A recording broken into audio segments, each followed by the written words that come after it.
All right, we're cruising at the mall here at the Tree, whatever this is. Cruising at the Tree here with Mike Schultz from Peabody, cruising at to the Tree, and the cruising music here going on as well. Well, Mike, we got a bunch of your guys here, but let's take a look at a couple of cars here, including this one right here, which is the Schultz machine here. That's right. So let's take a look at this car, Mike, and we'll take some photos here, and let's actually slide to the other side here if we can. And this would be a Thunderbird. And Mike, what are you looking at here? As Mike. Bird. They only made the bullet for 3 years, 2 and 3. And you always tell the difference on the side trim. But it's $390. It's a lower car. It was the first of the advanced cars. It was the most advanced car of its time, actually.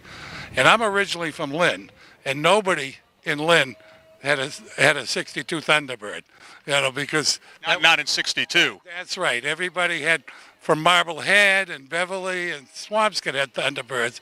So I always liked this car, and it was when I had a chance I bought it. And a good thing, I see it's inspected here, so that's good.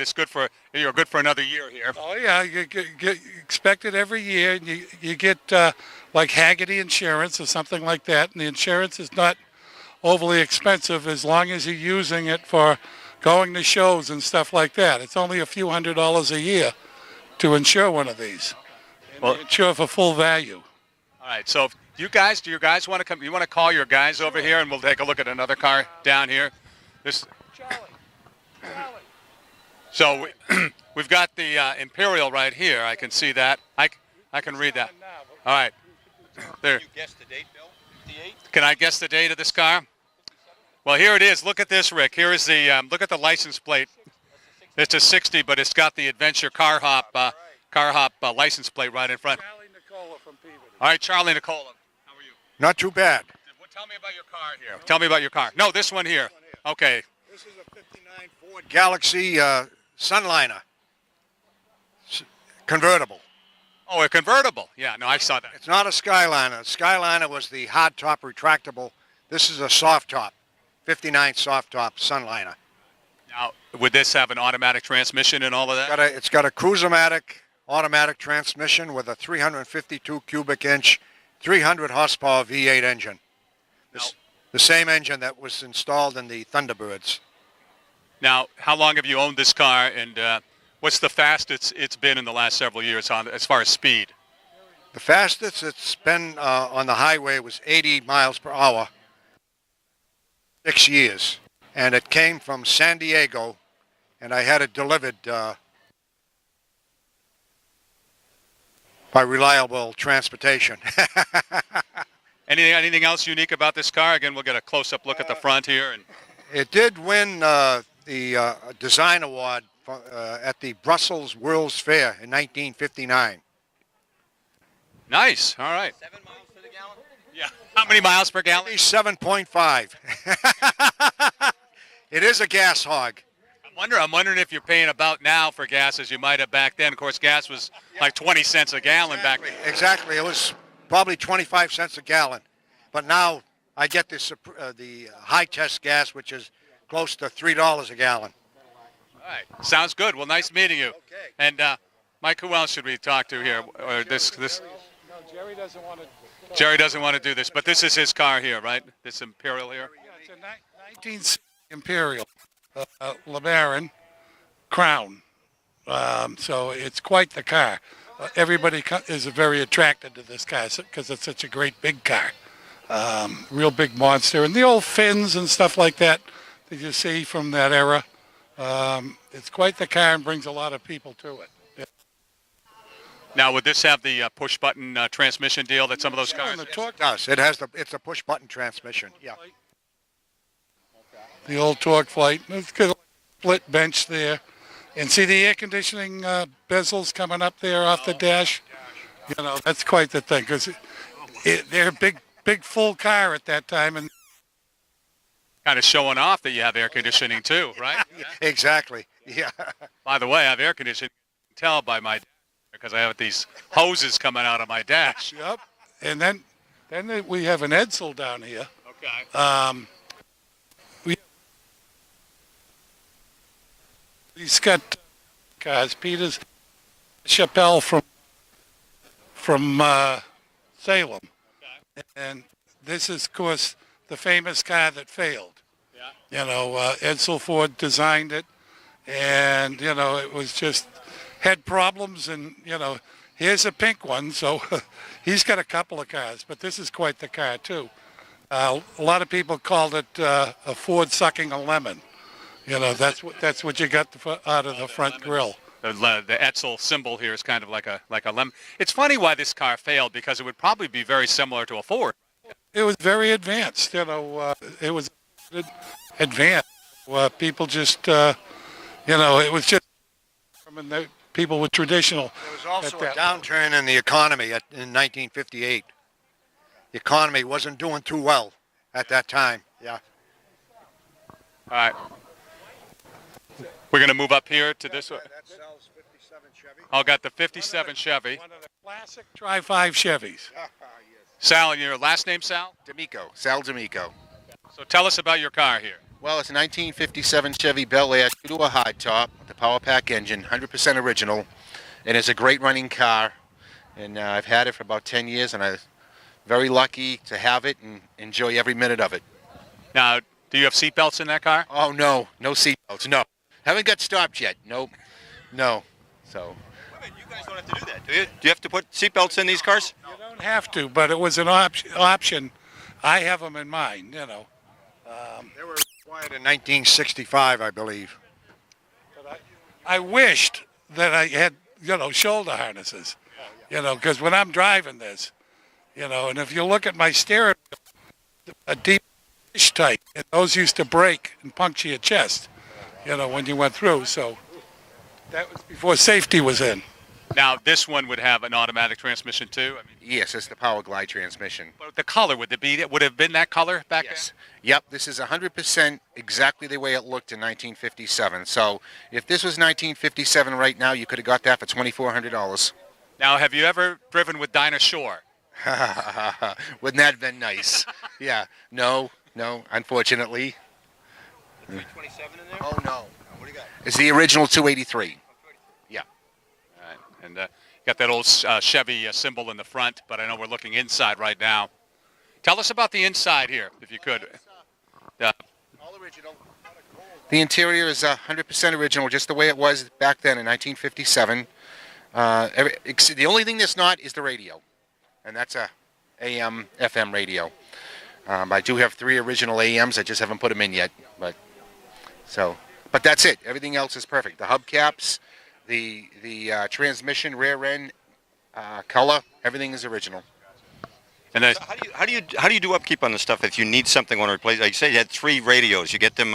You look for them, and then you look for an original. Over the years, eBay. You go on eBay and you buy whatever you need there, but Classic Chevy International and Dunchuck, everything, you can get anything you want for this car, because this is a very, very common car. Actually, they made, there are probably 15, 57 Chevys in this car show right now. So it's a common car, although, being the hardtop, which means it doesn't have a post, Yeah. is nice. now, if I were to reach in and honk that horn, would we hear it? Sure. Oh, there we go. Yeah, we got it. Okay. Sure, the Nice. works, yes. Everything works. Well, I'm not doing an inspection. Yeah, well, you can. I'm not working for the state here. Yeah, that's okay. That's okay. I think they'd be happy with it. Yeah. Check the brake lights. Let's go in and check the brake lights here, too. All right, great. Thank you very much. All right, good. All right, we got the Etzel here, and the owner, and you are Peter LaChapelle of Salem. this car. And when did you get it? Well, this is an interesting car. It came out of Arkansas, out of the Automobile Museum of Arkansas. It was owned by the Lawrence Rockefeller family, and Lawrence passed away in 1976. And Mrs. Rockefeller donated it to WGBH Channel 2 as an auction car. And 77, and actually made a bid, and a doctor bought it in Connecticut for $2,500, which was a huge amount of money back then. And then the doctor called me in 2010, and he wanted a home. He was sick, so I kind of went full circle, and here it is today, back to where it all started.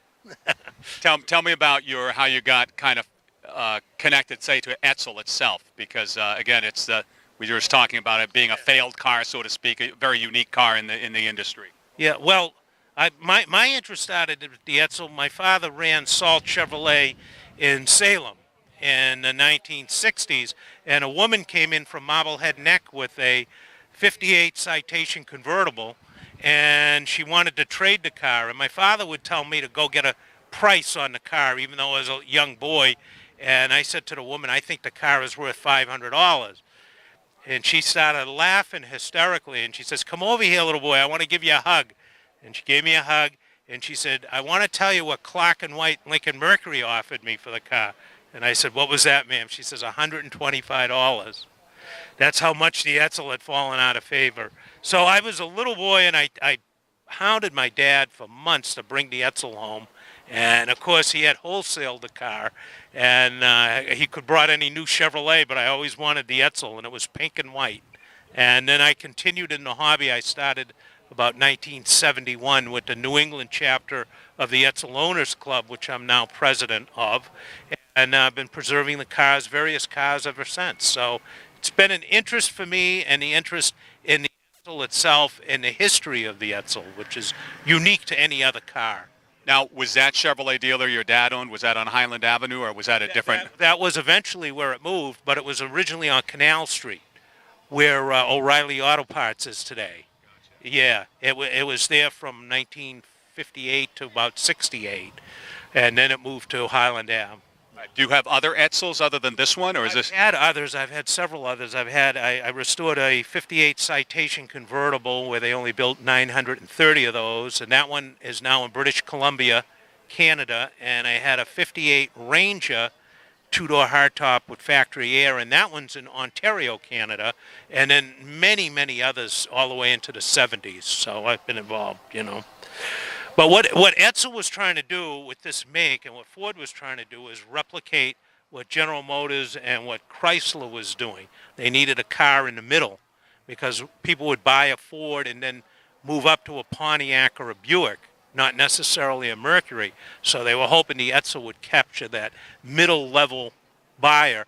But what happened in '57, the economy tanked as it did in 2008, and nothing was selling. And then the styling was controversial, and believe it or not, in October of '57, the Russians launched Sputnik, and Sputnik caused a whole reversal in the psychology of what people was being interested in. Pink cars, they were now starting to think of math and science and the space program to keep up with the Russians. So that whole era started to wane a bit, with cars with fins and all the rest. And there's a kind of a whole idea to keep up with the Russians, Well, this is a question for you and for Mike Schultz, but were pink cars ever really big? I mean, seriously, come on. Yeah. Yes, they were. They were. Pink was a huge color. I believe it was Bobby Darin was getting ready for a concert, and he had a fountain pen, he had a white shirt, and it leaked. Man, that sounds like me. But. Yeah. And then he put on the only dress shirt he had, which was a pink one, and the girls went crazy, and it was the color of the era. And then Mamie Eisenhower, that was her color, and that's why the Rockefeller family owned a pink Etzel, because she got a free pink Etzel from Ford Motor Company in 1957. And she happened to be in the Oval Office when the car was being introduced, and she said to Henry Ford II, I'll have one in pink. And they delivered one to the Gettysburg Farm. So that's how that whole trend started. Yeah. And mine is Sahara Rose. Oh, yeah, that's right. It's not pink. It's not pink. With a lipstick red interior. So very masculine to have a pink Thunderbird with a lipstick red interior. Other than the 390 that's in there, but. And mine is Talisman Red. Talisman Red is the pink color. So on your registration, it doesn't say pink. Is that what you're saying? It says Talisman Red. All right, great. Any other observation on the Etzel you want to share with us at this time? It was just it was kind of beginning of an era and an end of an era. If it would have come out at the end of the Korean War, it would have been a big success. It couldn't have come out at a worse time. And for Ford, they lost about 250 million, which would be equivalent to about 2 billion today in loss. So it kind of was the end of an era. And what we see from this point on, we see Falcon, Mustang, cars of a different genre coming out of Ford. And Ford will never again try to replicate General Motors. So it's a tremendous history. Yeah. Great. All right. Mike, I'm going to pull you. Let's take the camera. We'll do a quick scan around here. We won't go too far here, but if we could just walk over here, just to maybe just take a look at. So we're going to hang right here. The camera's going to follow us, but I mean, the one car that stands out over here. So we look over here to the right. We've got the classic wood station wagon over there, like the Beachy. That's a 51 Ford Woody. Not stock engine, though. It's been completely customized. But then the outside, it's all pretty much stock. Then you got a Falcon convertible right next to it, and that's about a 60, 61, I'm going to say. And then you got a Mustang there. That's probably that's probably later than 64 though, that one, right? Yeah, that's maybe a 65, 66. Yeah. And then it looks like a GTO or a Tempest convertible. It could be a Tempest. To the left of the Woody, you got a 55 Thunderbird. And then the brown car is a 53 Chevy. Gotcha. And then there's some car that doesn't really belong here, I don't think, but that's not mine. But, you know, then if we scan around, yeah. Then you get a couple more 55, 57 Chevys down there, and an old T-bodied pickup truck, and a Corvair, and then you have a Mustang, and then some type of an Oldsmobile, looks like about 68, 69. Here's a nice 56 Chevy Bel Air pulling out. Yeah, there's a Corvair over there too. So you got the two cars from the '60s there, because I knew a little bit then, but Falcon and Corvair, the red Corvair down there. Look at this big machine here, this big Super Sport, huh? Yep, big Chevelle SS, and then behind that it's a new Thunderbird, and it's a combination 57 and my car. Okay, you put those two cars together and you came out with that, and they made that for about 4 years, I think, and it's still very popular. But they stopped making it. Then you get a Buick GS, which is a muscle car too. And then a beautiful, one of my favorite, 64 Impala Super Sport convertible. Then you get an old Chevy pickup truck here. And those have become real popular. People have been buying the old trucks out in the field and just restoring them to either stock or putting in a big V8. I'm looking beyond you here, Mike, and if you can go up here and maybe shoot the yellow car, and then the yellow car, which is a classic. They're all classics, and so tell me about that. What is that, Rick? It's a Roadrunner. Roadrunner. Yeah, that could be a Roadrunner or a Super Bee. It could be one of those. And you know, yellow, that's the big Mopar Performance. And the backdrop is a customized 53 Chevy. And then it looks like a 55 Chevy next to that. Then there's the old Bronco. Is that a Bronco or like an International Harvester? One of those. It could be an International too. That's the orange one, Rick, behind the white car. One of those cars were funny to build because they all were built with a line ticket. In other words, you had no idea what was in your International. You had to get the ticket that went through the line when you had that car built. And that line ticket told you what engine, what transmission, what part, etc. Everyone was different, so they just used whatever they had on the shelf at them.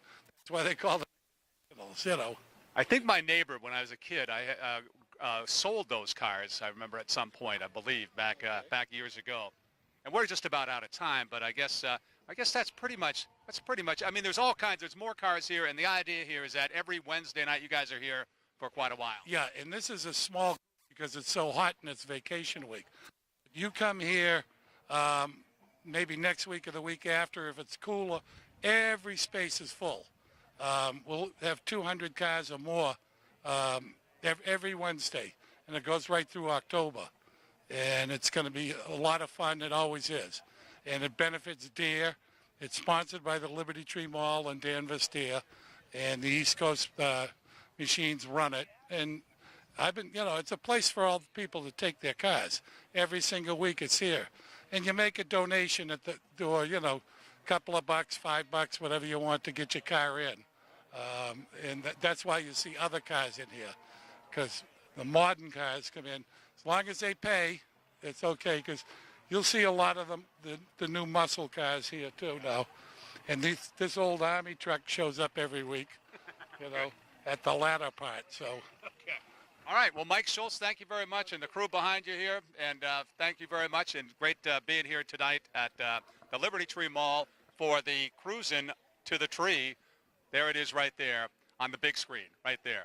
With Rick Moore, I'm Bill Newell on MSONewsports.com.